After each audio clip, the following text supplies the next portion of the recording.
রাজধানীর মোহাম্মদপুরে যৌথ বাহিনীর অভিযানে 2 সন্ত্রাসী নিহত হয়েছে। গ্রেপ্তার করা হয়েছে আরও 5 জনকে। এ সময় তাদের কাছ থেকে কয়েক রাউন্ড গুলি, একটি বিদেশি পিস্তল ও চাপাতি উদ্ধার করা হয়।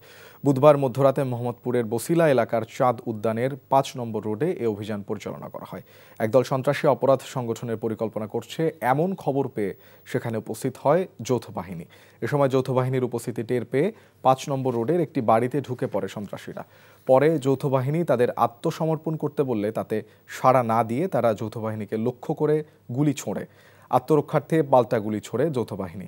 এ ঘটনায় সন্ত্রাসীদের 2 জন নিহত হয় বলে জানিয়েছেন মোহাম্মদপুর জোনের সহকারী পুলিশ কমিশনার KM মেহেদী হাসান।